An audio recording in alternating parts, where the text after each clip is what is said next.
Hey, what's up, guys? Today we're playing H.P. Lovecraft's The Whisper in the Darkness. Headphones are highly recommended. Well, we got that under control. I guess we're gonna go with chapter 1 with this dead pig? To continue the story, press any key, left click. To pause at any time, press escape or right click. Okay, that's cool. I have no idea what this game's about. Think it might be like a visual novel or something? Kinda thought so. Okay. The Journal of Alex in... Mrs. Akeley. To begin with, I must apologize most profoundly for my failure at the end. Nothing there remains, nothing in my power that could help you. I still write to console you of your loss and to caution you after the last wishes of your father.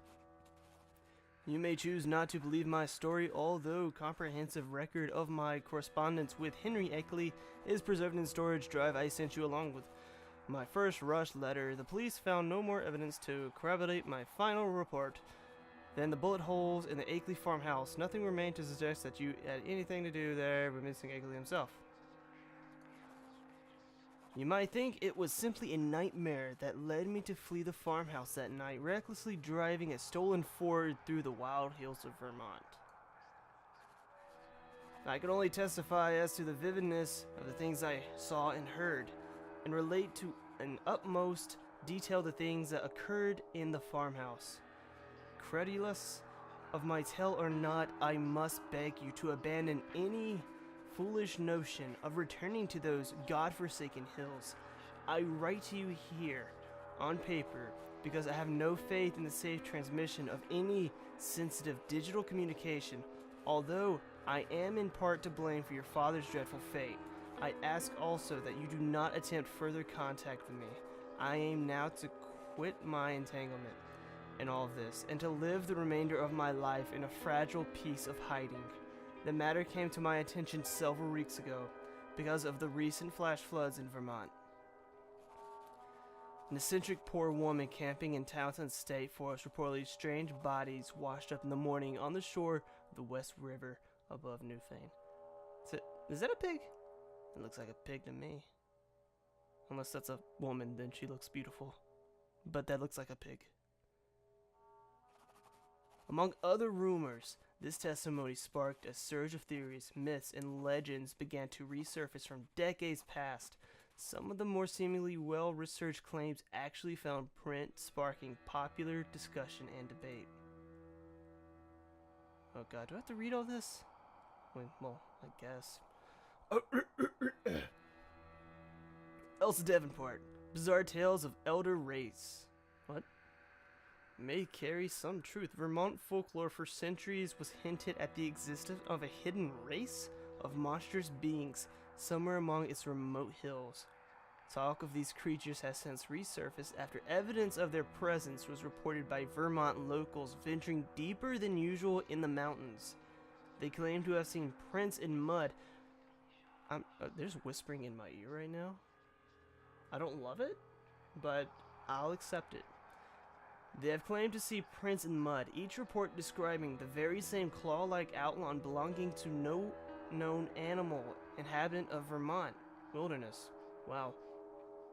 Curiously arranged stone circles where the grass was worn away, as if the site of some druidic ritual. Cave mouths closed by boulders in seemingly deliberate fashion, even large dim figures taking flight under moonless skies. These claims might easily be dismissed as lunatic fantasy, where the stray accounts not fall in such perfect agreement with one another. With these reports coinciding with claims of alien bodies found on the riverbeds, it can hardly be denied that something strange is at work in the hills of Vermont. Most surprising about these stories is their apparent connection to largely forgotten mythology, both to point creatures taking the shape of a huge crab with too many legs and a great bat-like wings. That's an odd thing. Could these reports be describing the old ones of legend? As an academic and folklorist, I was already well aware of the legends, and my opinions on the subject became increasingly sought after by my students. From my studies, I devised that Davenport's connection between recent events and largely forgotten mythology was entirely fraudulent.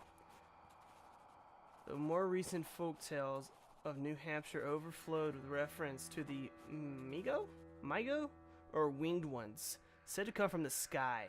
They had mines in certain earthly hills where they gathered a kind of stone unique to Earth and flew back to their own stars.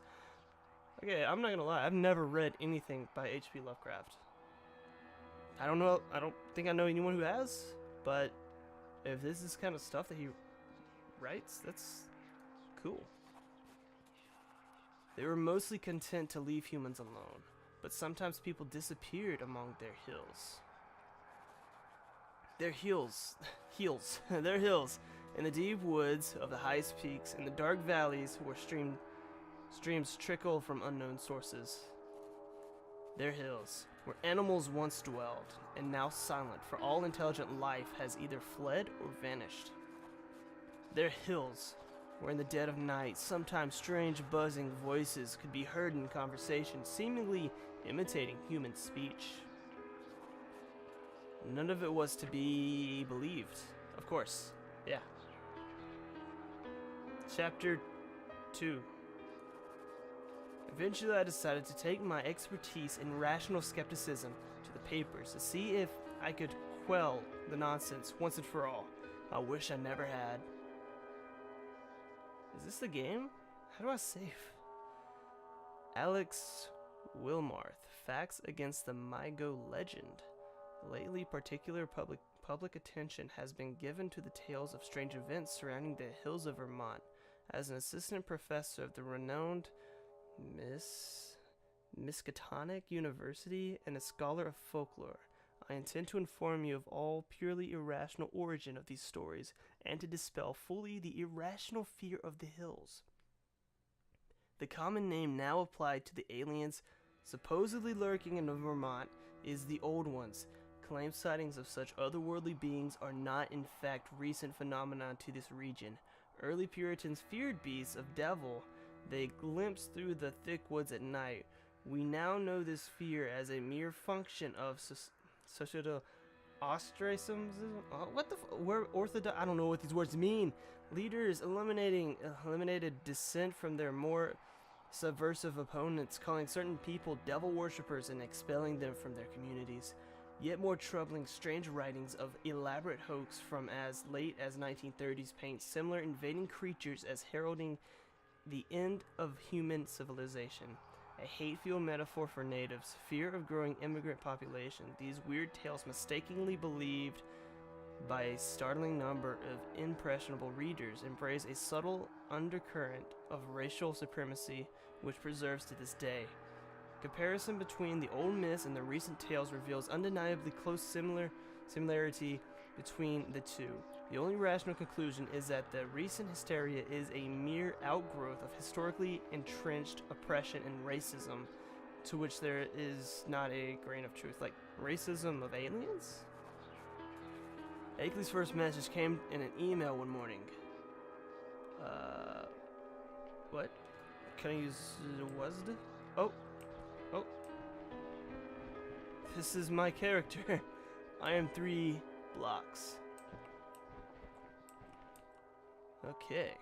Email from H. Wakely at zmail.com. Professor Wilmarth, I have read your summaries of Vermont folklore in the Reformer and was impressed by the depth of your research. As a student of anthropology and folklore similar to yourself, it is easy to see why you chose to dismiss these supernatural tales. Many a scientist would connect them silly legends and think no more of it, as I myself was originally inclined to. Unfortunately, for reasons I will explain, I'm afraid your opponents, ignorant as they are, may be closer to the truth. I've lived my entire life in the midst of a dreaded hills in the forest, following the late reports. I explored deeper into the uninhabited hills and valleys, expecting to confirm their falsehood. I've come to regret my curiosity, for I now have certain unsettling evidence to the opposite effect. Indeed, as a man of science, I must now acknowledge that something strange is happening here. I do not intend in writing to you to spark any argument. My real wish is that you will hush the matter to the best of your ability. Nothing good may come of further drawing to the public's attention to this place. Please share this message with no one. If you wish to see the evidence I have collected, I will send it to you as soon as I can. I have taken several photographs of things I discovered in the woods. Yours, Henry Akeley. My reply was short, no more than a paragraph. I requested he send me his evidence as a kind of humorous curiosity. Okay, well, that's good. I would like to see your evidence. Rest assured, I do not intend to further involve myself in any public debate over the matter. Sent. Awesome. He sent the photos the next day. There's rocks. One night, while I wandered in the woods, I heard the sound of a distant ritual chanting. I followed the noise close enough to realize it would be foolish to come any closer to it. I set out the next morning to return to the spot where I found the stone circle. I don't know what to make of it. That's a crab claw. It was one of the prints you could make out around the circle in the photo. So, are we dealing with Mirelurks? Is that the thing? You might suspect this mark to be fake, created by some jokester to stoke my growing unease. But remember that for many years I've lived here. My intuition for the traces left by natural wildlife is quite refined. I am confident this print is neither artificial nor belonging to any native animal. At the same spot, I found this strange black stone. I've been working to decipher the hieroglyphics for almost a week. Despite my anthropological background, I cannot identify their language as any human tongue. Hey. This last photo was of Akeley himself, standing in front of the farmhouse. Is there anything weird in this photo? I can't really tell.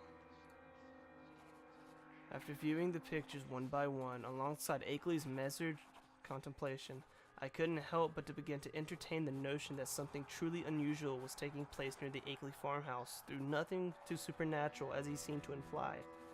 Still, I never wrote to the papers again. Slowly, the debates died off. Alright guys, we're gonna go ahead and end that here. I don't really know what the hell's going on, but it's an interesting read. So I guess I'll keep it up, and thank you so much for watching. I'll see you in the next episode. Have a good one. Bye-bye.